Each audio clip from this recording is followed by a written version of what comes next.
Hello बच्चों, कैसे हैं आप लोग। क्लास 9th बिहार बोर्ड गणित की पुस्तक है और इसमें हम एक्सरसाइज 1.4 को कंप्लीट करेंगे। इस वीडियो के अंदर हमें इसमें टोटल 5 सवाल हल करने हैं।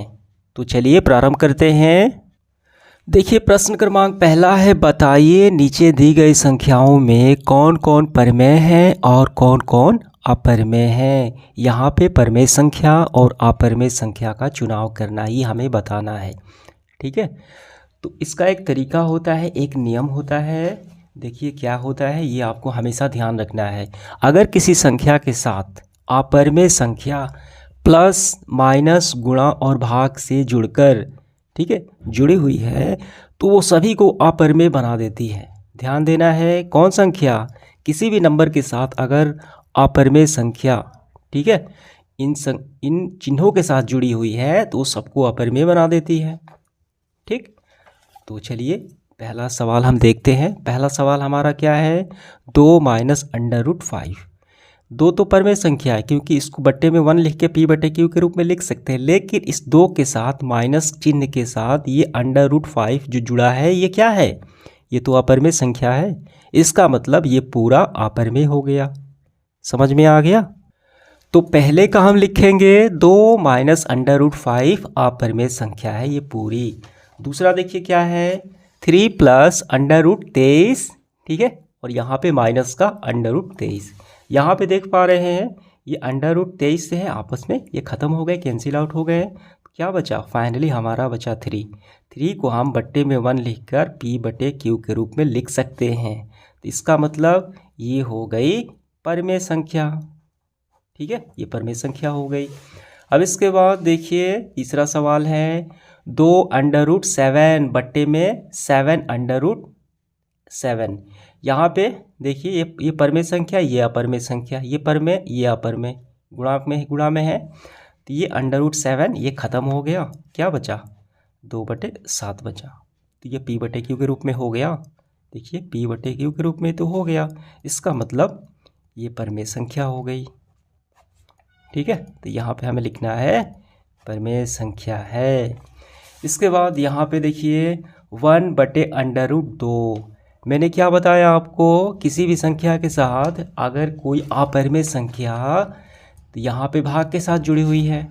अंडर रूट 2 क्या है, अपरिमेय संख्या है, इसके साथ भाग में जुड़ी हुई है। इसका मतलब ये पूरा का पूरा हो गया अपरिमेय संख्या। तो यहाँ हम लिखेंगे अपरिमेय संख्या है। ठीक, क्लियर हुआ। इसके बाद देखिए इसका पांचवा, 2 पाई जो है अपरिमेय संख्या होती है। पाई क्या है, अपरिमेय है, क्योंकि पाई का मान कितना होता है, 22/7 होता है। भाग लगाएंगे 3.14, ये अनंत तक चलता जाएगा। इसका मतलब ये अपरिमेय संख्या हो गई। इसीलिए ये पूरा का पूरा क्या है, देखिए अपरिमेय संख्या के साथ ये परिमेय संख्या है 2, ये गुणा के साथ जुड़ी हुई है चिन्ह के साथ। इसका मतलब ये पूरी हो गई अपरिमेय संख्या, क्योंकि ये अपरिमेय संख्या इस परिमेय को भी अपरिमेय बना दिया। अपरिमेय संख्या है, ये हम लिख लेंगे। तो इस तरीके से ये हमारा प्रश्न क्रमांक पहला काफ़ी आसानी से समाप्त हो गया। इसके बाद है दूसरा सवाल, निम्नलिखित व्यंजकों में से प्रत्येक व्यंजक को सरल कीजिए। बिल्कुल आसान है।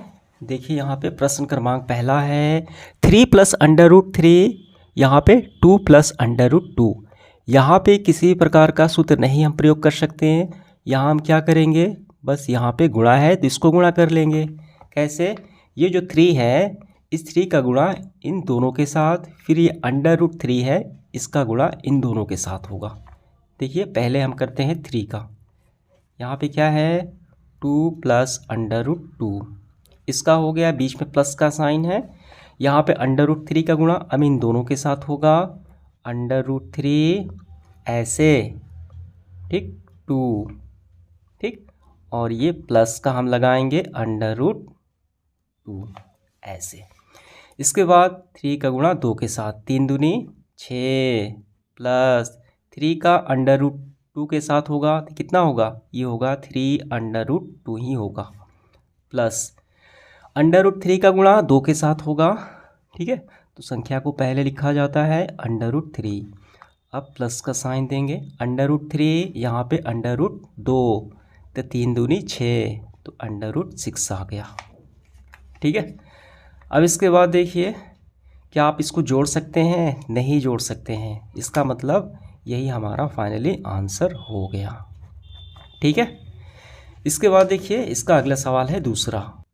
देखिए दूसरे सवाल में आप देख पा रहे हैं यहाँ पे 3 प्लस √3 है प्लस के साथ, और फिर वही चीज़ यहाँ पे है 3 माइनस √3 है यहाँ पे माइनस के साथ। तो इसका एक फार्मूला होता है, क्या होता है? देखिए ये हो गया a प्लस बी, ये हो गया a माइनस का b। फार्मूला क्या होता है? फार्मूला होता है a² माइनस का b²। यही तो होता है। यहाँ पे हम बस अप्लाई कर देंगे। ठीक है। a के स्थान पे क्या है? 3 है, b के स्थान पे क्या है? √3 है। ठीक, तो a² होगा यानी 3 का स्क्वायर हो गया माइनस √b यानी 3 का b का स्क्वायर हो गया। ठीक है। 3 का स्क्वायर मतलब 2 बार, ये क्या होगा? ये हो गया आपका 9।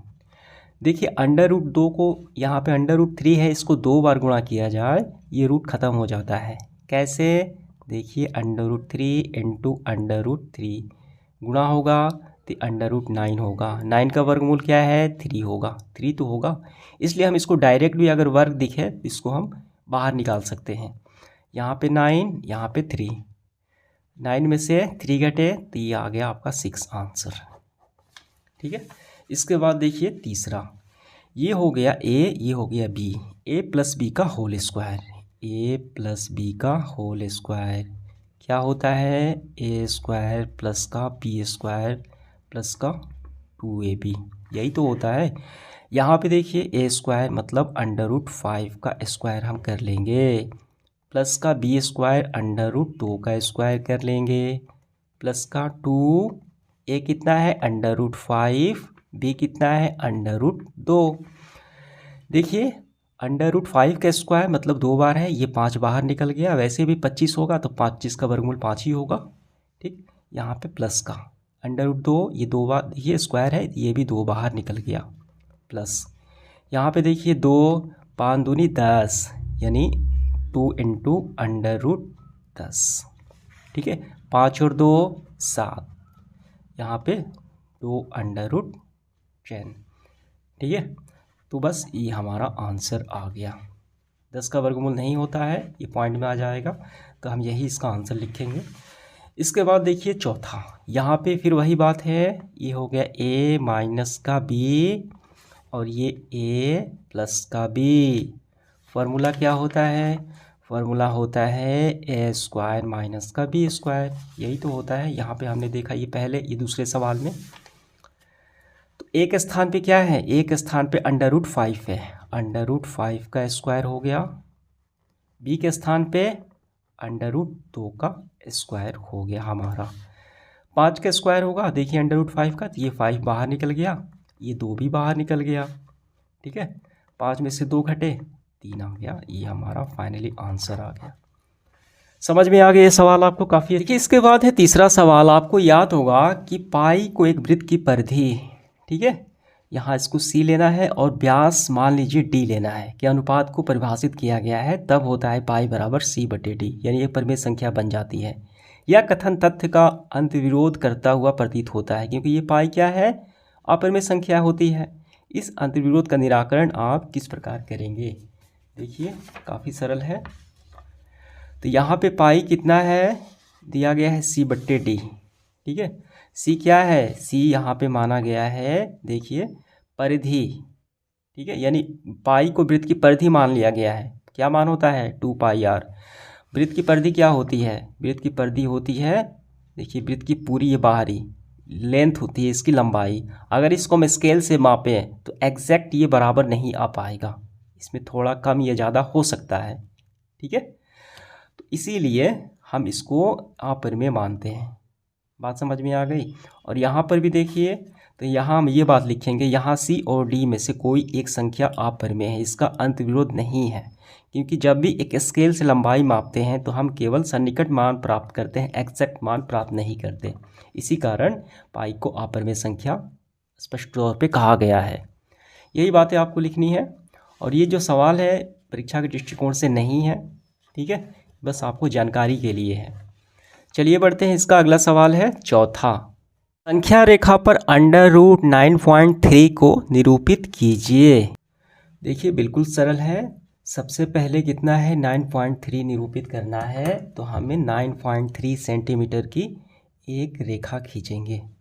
देखिए यहाँ पे खींच लेते हैं, 0 से कितना 9.3 तक, ये हो गया 9, ये 0.3, देखिए यहाँ पे, ठीक, यहाँ पे खींच लिया।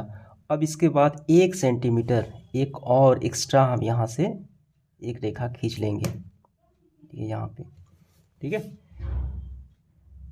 इसको हम मान लेते हैं A, इसको B, ये हो गया 9.3 और यहाँ से 1 सेंटीमीटर एक्स्ट्रा यहाँ पे है, ठीक है, 1 सेंटीमीटर यहाँ पे, इसको हम लोग मान लिए C, ठीक।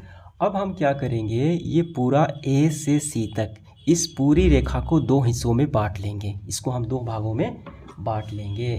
कैसे बांटा जाता है, देखिए यहाँ पे, इस कंपास को इसके आधे से ज़्यादा पहले आपको खोल लेना है, ठीक, इसको आधे से ज़्यादा को आपको C पे रख के खोल लेना है और इसको कट लगाना है। हमें इस रेखा को बांटना है। अब इसके बाद A पॉइंट पे रखेंगे ऐसे, देखिए हम इसको 2 हिस्सों में ऐसे बांट लेंगे, ठीक। यहाँ पे इसका बीच का पॉइंट आ गया, इसको हम मान लेंगे O, ठीक है। अब यहाँ पे हम एक अर्धवृत्त का निर्माण करेंगे इस पॉइंट से, इस O है, इसको हम बढ़ा लेंगे जहाँ तक है इसकी आधी, देखिए एक अर्धवृत्त का निर्माण करेंगे हम ऐसे। ये पॉइंट C पे आएगा, पॉइंट C पे आया, ठीक। अब इसके बाद क्या करेंगे, B से एक 90 अंश का कोण ड्रॉ करेंगे, 90 अंश का कोण बनाएंगे हम। काफ़ी ध्यान से समझना है आपको यहाँ पे, ठीक। अब ये ऐसे बराबर रख के, ठीक, तो देखिए इसको चांद से माप के हम बना देते हैं। यहाँ पे 90 अंश का होना चाहिए यहाँ पे, ठीक है। तो ये बाइसेक्ट करेगी यहाँ पे रेखा, ये हो गया आपका 90 अंश का। तो यहाँ पे इसको काट रही है, ठीक है, ये पॉइंट पे, इसको हम मान लेते हैं P। और ये जो पूरी लेंथ आ गई, ये आपका 9.3 अंडर रूट का मान आ गया, यही आ गया, ठीक, जहाँ पे ये कट हुआ है ये वाला, ठीक है। इसको और थोड़ा सा हम बढ़ा लेते हैं। देखिए ये हमने कितना माना है, 1 सेंटीमीटर, इसको और थोड़ा सा बढ़ा लेते हैं 1 सेंटीमीटर, फिर ये 2 यहाँ पे 3, 4, यहाँ पे 5, ठीक है। ये हो गया 0, यहाँ से 1, ये हो गया 2, ये हो गया 3, ये 4। ये जो लेंथ हमने मापा, इसको हम संख्या रेखाओं पर निरूपित कर देंगे, या इसको गिरा देंगे ऐसे। थोड़ा सा इसको माप लेते हैं, जहाँ पे आया आपका, ये हो गया आपका 9.3 का मान अंडर रूट। देखिए यहाँ पे ये कटा, तो ये बन गया आपका अंडर रूट 9.3 का मान, ठीक है। 3 से थोड़ा सा आगे, 3 किसका है, 3 होता है अंडर रूट 9 का, 9 का वर्गमूल आता है 3, ये कितना है 9.3 है, इसका मतलब 3 से थोड़ा सा ज़्यादा होगा, यहाँ पे आएगा। ये आपको ऐसे तैयार कर लेना है। समझ में आ गया, काफ़ी सिंपल है ये। इसके बाद है इस सेशन का आखिरी सवाल है 5वां, निम्नलिखित के हरों का परमेयकरण कीजिए। यहाँ पे हमें 4 सवाल सॉल्व करना है। यहाँ पे देखिए हर का परमेयकरण का मतलब क्या होता है, ये हो गया अंश, ये हो गया हर, ठीक। हर का परमेयकरण का मतलब होता है कि नीचे वाले जो हर हैं उसको हर को हटा देना, ठीक है। हर को बस हटा देना ही हर का परमेयकरण कहा जाता है। तो कैसे किया जाए, हर में जो है उसको उसी वही संख्या से चिन्हों को बदलकर अंश और हर में गुणा लगा लिया जाता है, ठीक। तो चलिए इसका प्रश्न क्रमांक पहला हम हल करते हैं। देखिए पहला सवाल है 1/√7। यहाँ पे हम क्या करेंगे, तो पहला काम हम करेंगे, जो सवाल दिया गया है अंडर रूट, नीचे क्या है हर में, ये हो गया अंश, ये हो गया हर है अंडर रूट 7, इसी का गुणा अंश और हर में कर दिया जाएगा। ठीक है, अंडर रूट 7, ये अंडर रूट 7, अंडर रूट 7 का गुणा 1 के साथ कितना होगा, ये हो गया अंडर रूट 7 ही होगा। ये under root 7 into under root 7, यानी रूट तो बाहर ख़त्म हो गया। ठीक है, क्या बचा, सिर्फ 7 बचा। देखिए रूट बाहर ख़त्म हो गया। ठीक, ये हो गया हर का परिमेयीकरण, ये आपका आंसर हो गया। इसके बाद देखिए इसका दूसरा। ठीक, तो क्या काम करना है, इसका चिन्ह बदलकर अंश और हर में इसी चीज़ से हमें गुणा कर लेना है। अंडर रूट 7 माइनस का है तो प्लस कर लेंगे। ठीक, रूट का 6। अब यहाँ पे देखिए यही चीज़ 7 प्लस का under root 6, 7 plus under root 6, देखिए इससे 1 से गुणा होगा तो यही सेम आएगा यहाँ पे। तो under root 7 plus under root 6। ठीक है, और नीचे ये पूरा गुणा होगा तो ये हो गया, देखिए ए प्लस माइनस ए माइनस बी और ये ए प्लस बी। तो फार्मूला क्या होता है, ए स्क्वायर माइनस का बी स्क्वायर, यही तो होता है। यहाँ पे देखिए ए माइनस बी ए प्लस बी, इसका होता है ए स्क्वायर माइनस का बी स्क्वायर, ये आपको याद होगा। तो हम लिखेंगे एक स्थान पे क्या है, अंडर रूट 7 का स्क्वायर माइनस का बी के स्थान पे 6 है, इसका स्क्वायर, ऐसे होगा। ऊपर वाला तो जो कहते हैं हम लिखेंगे अभी अंडर रूट 7 प्लस का अंडर रूट 6। देखिए 2 बार हुआ है, स्क्वायर लगा, इसका मतलब रूट तो ख़त्म हो गया। यहाँ पे 7, इसका भी ख़त्म हो गया 6। ठीक, तो under root 7 plus under root 6, 7 में से 6 गए, 1 हो गया, तो 1 को नहीं लिखा जाता। ठीक है, तो अंडर रूट 7 प्लस का अंडर रूट 6 हमारा फाइनली आंसर आ गया। इस तरीके से हर का परिमेयीकरण हो गया। ऐसे भी इसको ही करना है, चिन्ह बदल दिया जाएगा और ऊपर नीचे गुणा लगा देंगे हम। देखिए अंडर रूट 5 प्लस का है तो माइनस कर लेंगे। ठीक, हर में भी यही चीज़ गुणा होगा, अंडर रूट 5 माइनस का अंडर रूट 2।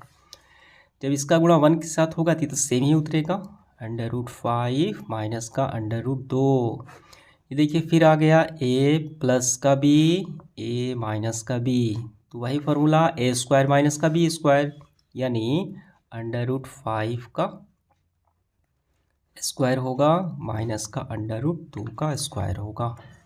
ठीक है, ऊपर वाला तो ज्यों के त्यों लिखेंगे हम, under root 5 minus under root 2, square हुआ तो 5 हो गया, रूट ख़त्म, यहाँ भी रूट ख़त्म। ठीक है, देखिए ऊपर वाला ज्यों के त्यों 5 में से 2 गए, 3 हो गया, ये हमारा आंसर हो गया। देखिए इसका रूट ख़त्म हो गया, यानी हर का परिमेयीकरण हो चुका है।